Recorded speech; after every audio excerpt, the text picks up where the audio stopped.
What's up, YouTube? D-Field Lucky here, bringing you some more Pokemon Sun and Moon news. Sun and Noon news. That would just be an interesting thing to tell. But either way, I'm really excited to go over this. And apparently, what the hell? Oh, that's nice. I will mute my phone now. That was terrible. But we got some really awesome news today. Got quite a few things to go over, but so let's jump right into this. I'm a little late on this. I'm sure a lot more people have gotten videos out on this already, but I figured I'd upload it because I'm really excited about it. And let's go into it. First, we're gonna go over is the new Pokemon, and we got some awesome new Pokemon. There's technically 4 or 5 to go over. I mean, technically, Alolan Raticate or Rattata was already announced. I just haven't talked about it on the channel. But first up, speaking of Raticate, is Alolan Raticate, and is the mouse Pokemon. It is a dark normal type, and his abilities are Gluttony and Hustle, and as you can see, Gluttony fits it perfectly because look at those cheeks. Goddamn, that thing is fat. Now, because urban areas are their main habitat, their diet is higher in calories than ordinary Raticate. As a result, they have become hefty, so they become fat. Kind of ridiculous. Alolan Raticate prefers to eat only fresh fruits and high-class ingredients. There are rumors that certain top-notch restaurants take advantage of the Alolan Raticate's taste buds by bringing it along when choosing ingredients to buy and having it taste test new dishes. Alolan Raticate continually stockpile huge amounts of food in their nest. They mostly prefer to send out Alolan Rattata to gather food while they themselves stay home in their nest and just eat. Alolan Raticate is the totem Pokemon of the trial that takes place in Verdant Cave on Melee Island in Pokemon Moon. So it summons Raticate to help confront those who take on the trial. Gumshoes appear as the totem Pokemon in the Verdant Cave in Pokemon Sun. So that's another thing that we're going to go over later in the video, but that is just one of the differences that they announced between Pokemon Sun and Pokemon Moon, which is really cool. As far as we've known for now, so the Melee Island is like, I believe, where the first trial is, and you always saw, okay, Gumshoe is the thing. Now we know Sun and Moon have different totem Pokemon. So now Sun is Gumshoes and Moon is Alolan Raticate, which is really cool. I mean, obviously there's always been differences, but there are quite a few differences now that they've changed, which is really kind of separating them, which is really cool. But moving on, we'll look at Rattata real quick, which is a dark normal type, and it's the Gluttony and Hustle as well. But read this real quick. Alolan Rattata's form has changed as a result of their battle for territory with Yungoos. This is why I wanted to kind of go over this, because obviously, you got the 2 totem Pokemon, so it almost seems like they're rivals to each other. So it really seems like there's a connection between them. So I don't know if there's going to be a connection between all the totem Pokemon, or if it's just kind of these two, but it just seems to be a thing. But unlike ordinary Rattata, urban areas are Alolan Rattata's main habitat. They are nocturnal and live in nests of several dozen. Alolan Raticate serves as their bosses. As a countermeasure to the exploding Rattata population, Yungoos were imported and released. To better avoid Yungoos' Rattata changed their preferred environment and circadian rhythms? What the hell? These adaptations to the new environment led to changed forms. Alolan Rattata have an excellent capacity for sniffing out delicious fresh foods in Alolan. They pay no attention to foods that aren't fresh. So basically, Yungoos is actually, I think they talk about the story, isn't native to Alola. They brought them in because of there's a Rattata, there's a rat problem. So the mongoose is like a mongoose. They brought a mongoose to eat the rats. Kind of cool. Interesting to see why there's like the rivalry and stuff and what the difference is. Now moving on to my favorite new Pokemon, who I am love this thing, Jangmo-o, which is just ridiculous. So it is the scaly Pokemon. It is a pure dragon type, and it has bulletproof and soundproof. So basically, self-destruct, hyper voice, explosion, depending on which side you're going on. Yeah, not gonna do anything to this Pokemon. So it has sound abilities, which is interesting. But curiously enough, so I'm curious to see what kind of, if it's going to be special or physical, but Jangmo-o has the pride of a warrior. Although it remains humble about its capabilities, in its pursuit to become stronger, it never neglects its training. Because Jangmo-o uses its scales on its head for both offense and defense, it never turns its back to its enemies. Many trainers see this behavior and take it as proof that Jangmo-o is a valiant Pokemon. Jangmo-o gather in harsh locales like canyons where no other people or Pokemon are around. They live together as they train, so they gather in groups and train in canyons, which you do see that in the trailer. You can see Jangmo in a canyon and like kind of where you encounter it. It looks like I love the design of the Pokemon. I'm really excited for this. Actually, I'm not quite sure where you see it in the canyon because I've watched both the Japanese and the American trailers. I think the Japanese trailer, but I'm going to link both of those down below so you can watch them. Please go check those out. They're really, really awesome to watch. But that's really cool how they do it, and like just really go watch the trailers because like just the aesthetics of like the games and what they show off, especially the Japanese trailer, kind of show like the overworld. And man, the game looks beautiful. Like, it looks awesome. It's crazy how good it looks. But moving on from Jangmo, who I definitely want, is definitely going to my team, and I almost want him as my starter because I'm not a big fan of the starters at this point anymore. Because I really want to see what they're going to evolve into, but no Game Freak, they just don't want to give it to us. But moving on to the final Pokemon, Type Null. Yeah, you just let this sink in for a second. This kind of tripped me out for a second because Type Null. At first, I'm like, wait, did they just announce a new typing in the game? Like Null type? No, Type Null is the Pokemon's name. So the name is Type Null. So it is classified as the synthetic Pokemon. It is a pure normal type, and it has the ability of battle armor. Now, there's some connections as to what this is, and like a lot of people talked about it in other videos. Maybe I'll find one before, but like supposedly there's a huge connection of alchemy in Pokemon Sun and Moon. So that's kind of where this is going. So this is basically based on a Chimera. The only things I experienced with alchemy is Full Metal Alchemist, and there were Chimeras in it. I understand. I know what a Chimera is too, but let's read on. The Pokemon wearing a mask has been dubbed Null, meaning nothing. The shapes of its front and hind legs are clearly different. The reason that Type Null was constructed to synthesize strengths of various Pokemon, enabling it to adapt to any situation. The mask fitted to Type Null's head is a piece of equipment designed to control its latent powers. It is extremely heavy, so it also serves to hinder Null's agility. To complete a certain mission, there was need of a Pokemon powerful enough to rival those of Pokemon often spoke in mythology. So I have a couple points. So basically it's a Chimera. So what a Chimera is multiple animals and creatures put together to make a stronger creature. Now normally a Chimera I can think of like has like a lion's head and like a snake as a tail and maybe like eagle claws or something like as a feet. It's a little different. But so this is basically essentially multiple Pokemon put together. I don't necessarily off the bat recognize anything. The best thing that I saw was the hind legs. Oh my god. Hold on. Let's open this up. Go to Cerebi. Let us see. We want to go to... Let's type in...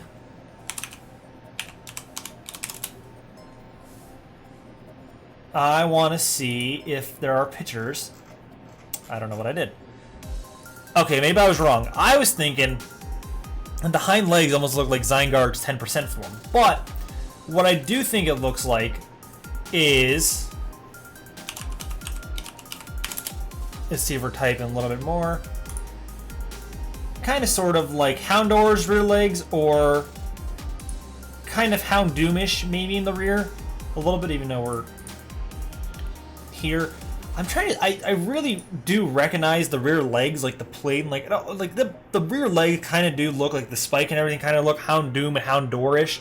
The plate on it though don't. I'm trying to. I swear it looks like a Pokemon that I'm trying to picture, but I can't. I almost think the tail is almost kind of Remoraid-ish, and the front claws I'm not quite sure. And obviously this is a mask, so we don't know what its actual face looks like. But I do think that it will have like a form change where the mask comes off and it becomes a fast Pokemon. Like, it makes a lot of sense the way they talk about it. So it could have a different like ability and a different like, so it would look a little different with the mask off. But the other thing they talk about, so often spoken to rival those the Pokemon often spoken in mythology. So essentially it's a legendary Pokemon, or a mythical Pokemon. It depends how you want to classify that. Now, a lot of people are saying like it's the mythical Pokemon, so like Mew, Celebi, Jirachi, the Pokemon along those lines. Even Arceus and Darkrai are considered those Pokemon. Now, it does say mythology, it doesn't say mythical, so mythology. So mythology I don't necessarily take as just a mythical Pokemon, because if you think about it, think about 3rd gen, especially in in Omega Ruby Alpha Sapphire, when you walk into the cave where Steven is, and on the island, I can't think of the name of the island, but with the cave drawings where you have Groudon, Rayquaza, and then Groudon and Kyogre and then Rayquaza coming down to stop them. That's like kind of like mythology, like that's like speaking of legends. So like it's like things like that. So it couldn't necessarily just be mythical Pokemon, but I think more to me says legendary, like it's myths. So legendary Pokemon. That's kind of where I'm leaning. So basically, essentially, I think it's a legendary Pokemon in a sense. So it's going to be really strong. So it's going to be a really strong Pokemon, which is really cool. But yeah, so I think that's what it's basically going to be a legend in its own right, even though it's not a legend, it's a created Pokemon. But that's where I think they're leading with that. Now, moving on from that is the last Pokemon, quote unquote, not necessarily a Pokemon, which is kind of the word gets complicated. Let's read. A mysterious presence threatens the Alola region.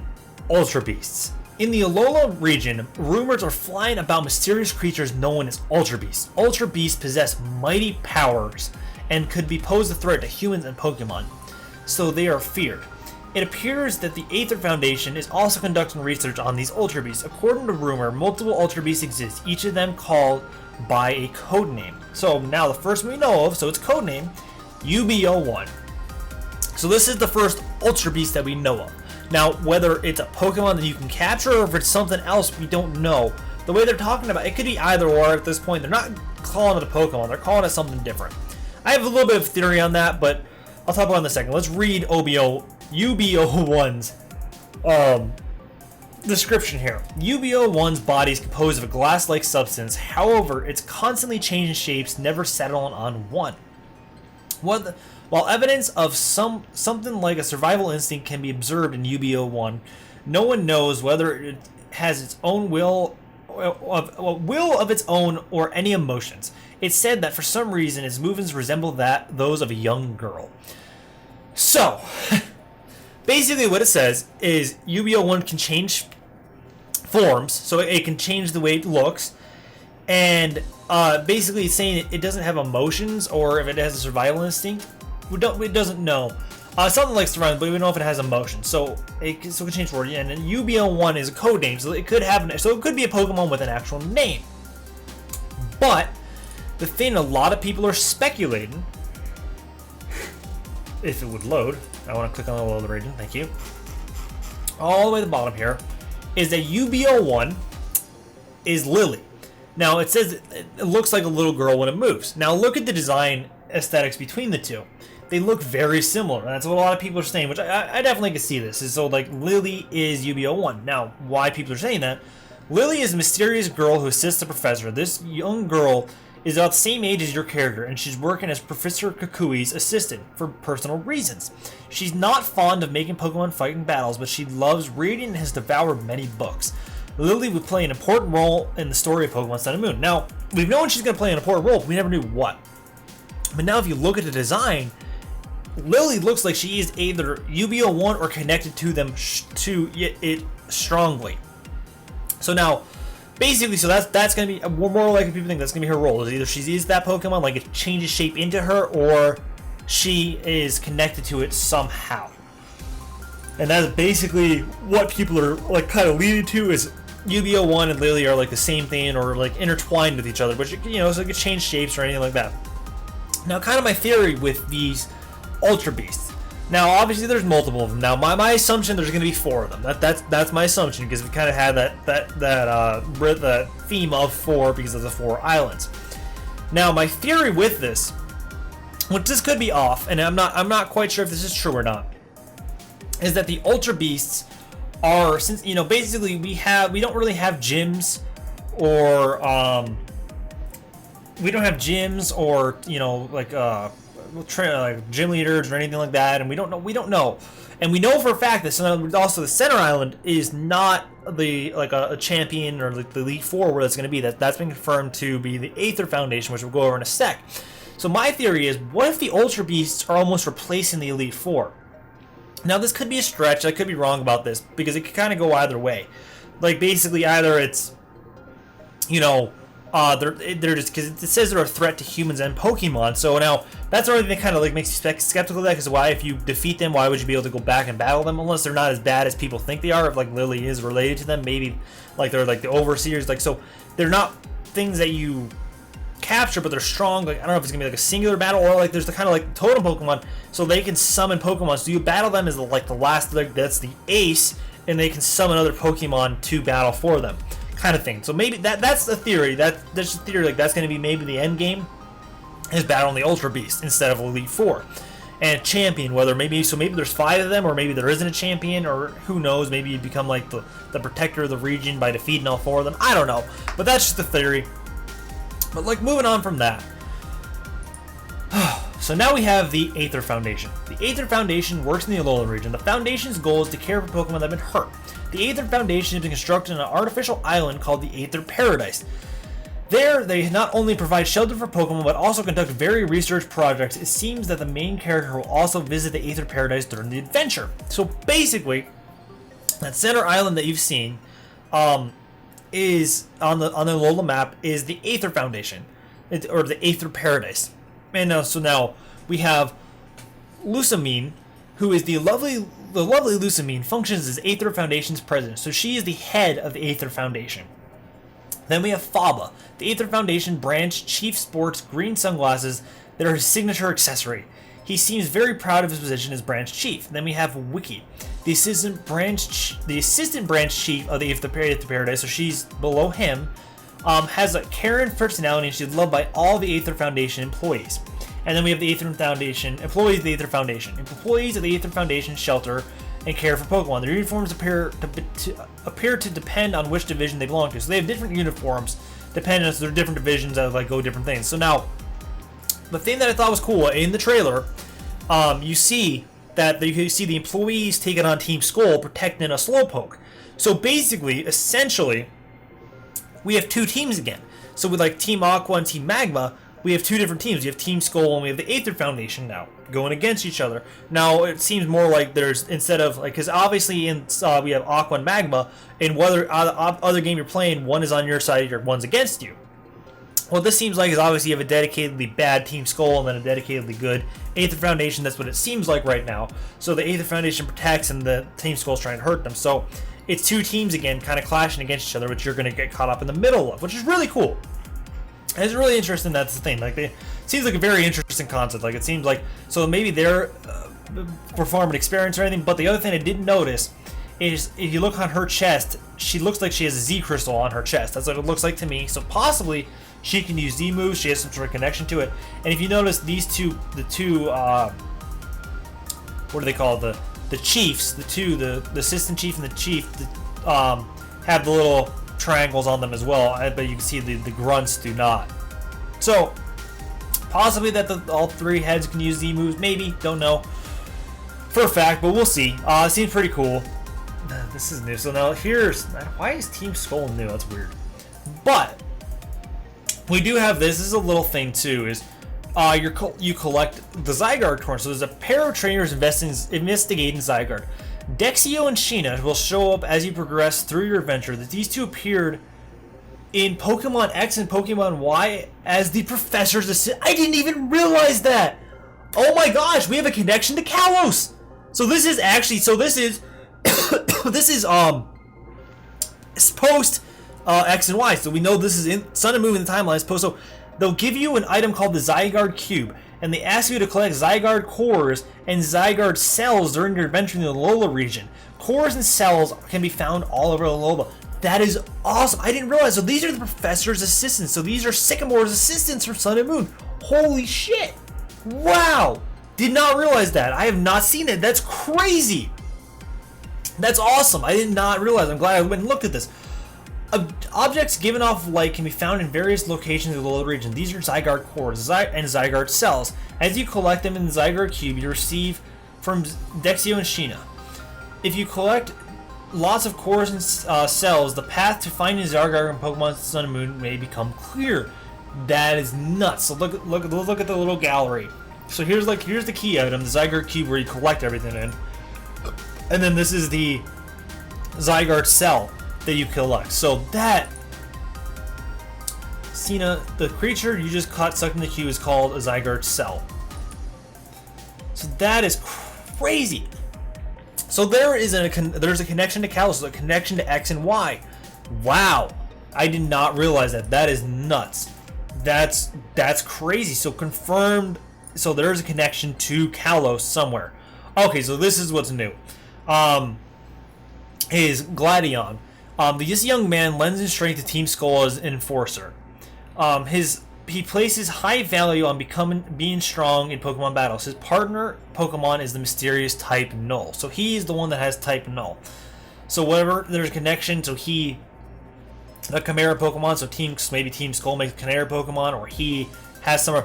He almost, if you look at him, he almost looks like he is actually related to Lusamine. So I think Lusamine and whatever his face is look like they're related. So Gladion and Lusamine look like they're related to me. So that's something else too. That's really cool.